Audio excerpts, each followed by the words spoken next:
मां बाप की सेवा से बड़ा कोई धन नहीं। कार्तिकेय और गणपति जब आपस में खेल रहे थे और दोनों को विचार आया, बोला अब हम शादी करेंगे।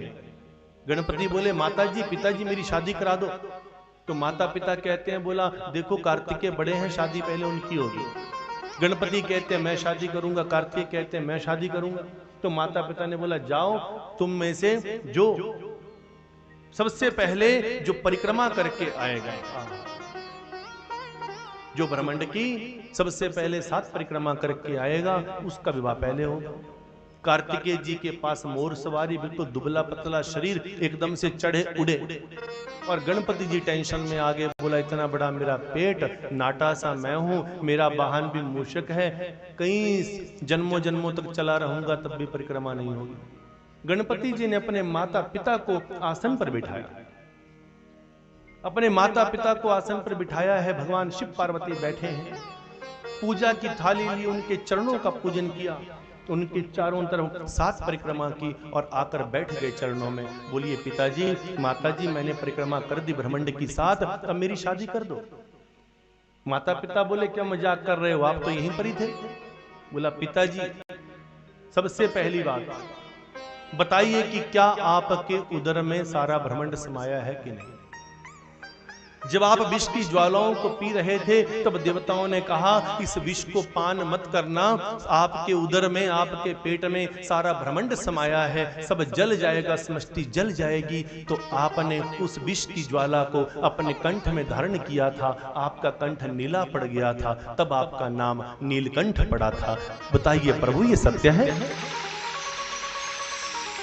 सारा ब्रह्मांड आपके पेट में है। और दूसरे प्रभु अगर आप इसे भी ना माने तो कह दीजिए कि क्या माता पिता के चरणों में सारा ब्रह्मांड नहीं होता है?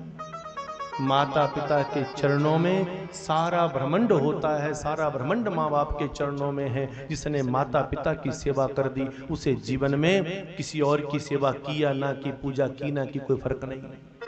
भगवान की पूजा आप रोज करते रहो, पर अगर माता पिता की पूजा सेवा नहीं की तो भगवान की पूजा कभी स्वीकार नहीं होती, कभी उसका फल नहीं मिलता। मां बाप वो वृक्ष होता है जो अपने जीवन का सब कुछ काट काट कर दे देता है अपने बच्चों के भविष्य के लिए। इसलिए अपने जीवन में एक संकल्प लीजिए कि मां बाप की सेवा करो। एक बच्चा रोज स्कूल जाता था, गरीब था, माता पिता मर गए थे, चाचा चाची पाल रहे थे, ढंग से बर्ताव नहीं करते थे। रास्ते में एक आम का पेड़ था, वो बोलता था, वृक्ष के पास बैठकर रोता था, बोला बड़ा दुखी हूं।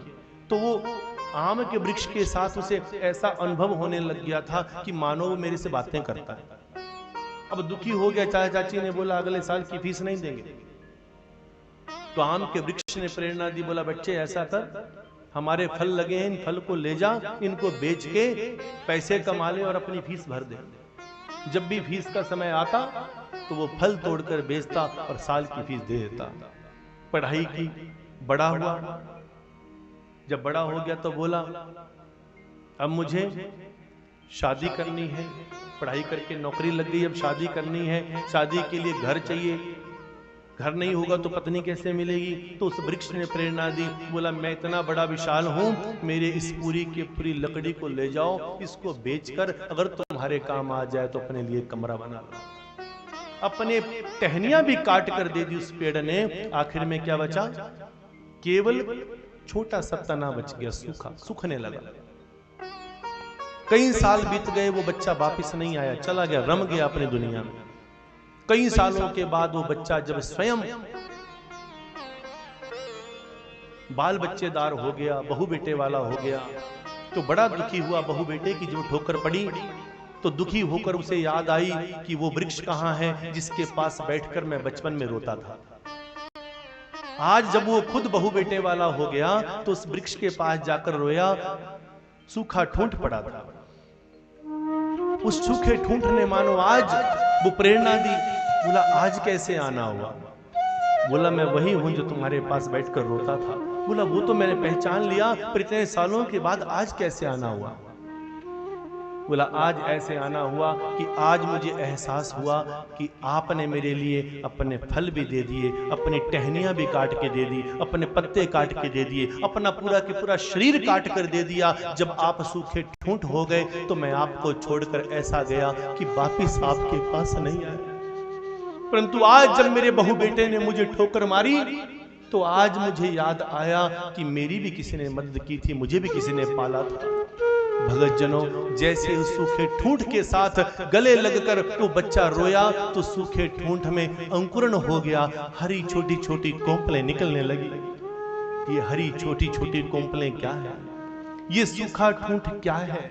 ये आम का वृक्ष हमारे माता पिता हैं। ध्यान से सुनना, ये आम के वृक्ष हमारे माता पिता हैं जिन्होंने हमें पालने के लिए अपने फल भी दे दिए, अपने पत्ते भी दे दिए, अपनी टहनियां भी दे दी, अपना सब कुछ कुर्बान कर दिया और तो और आखिर में अपना सारा के सारा पूरे जीवन की पूंजी कमाकर भी हमें दे दी। और हम सब लोग वो लालची थे कि माता पिता से अपने लालच के समय पर मांगते रहे। मकान बनाना तो मांगा, बच्चे पालने तो मांगा, फीस देनी तो मांगा, शादी हुई तो मांगा, हर चीज में हम अपने माता पिता से मांगते रहे। माता पिता ने अपना सब कुछ दे दिया और तो और आखिर में माता पिता ने अपना शरीर काटने का अर्थ ये है, सूखा ठूंठ बचने का अर्थ ये है कि माता पिता ने अपनी जमीन जायदाद भी अपने बच्चों के नाम करवा दी, वसीयतें बनवा दी। जब वसीयत बन गई, जब कागज मिल गए तो माता पिता को सूखा ठूंठ समझकर हम लोगों ने छोड़ दिया। और यही समाज का सबसे बड़ा दुर्भाग्य है, जिसने अपने घर के बुजुर्गों का सम्मान नहीं किया, उस व्यक्ति को कदापि भगवान की पूजा स्वीकार नहीं हो सकती। उस व्यक्ति की पूजा को भगवान स्वीकार नहीं करते।